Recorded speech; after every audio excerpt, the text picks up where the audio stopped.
DJ रवि मैला तोरा रूप के कवनो न जोरा गे देखौ जे कहो सब तोरा गे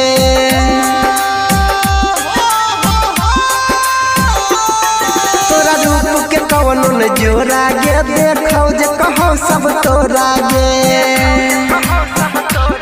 लागो न जादू न कहियो भगवान से गे जान सुनर लागे छतै चान से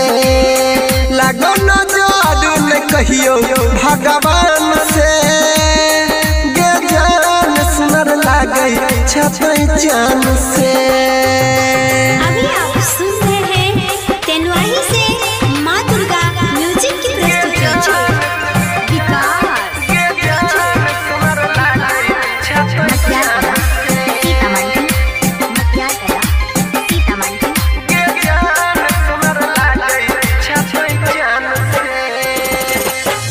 भोर के किरण लागो ओठवा के लाली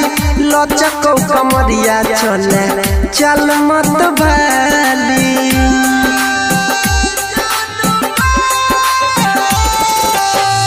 भोर के किरण लागो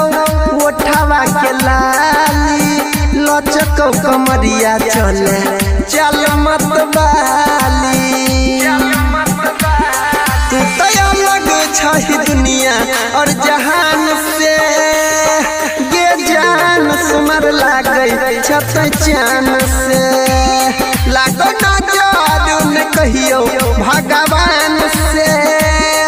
गे जान सुमर लागे छतै चान से। डीजे रवि मैला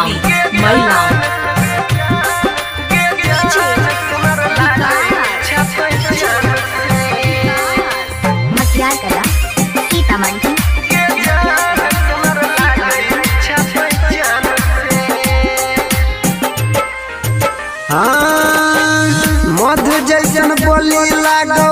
भरल छौ मिठास गे रमन बिहारी कहो छही तोय त खास गे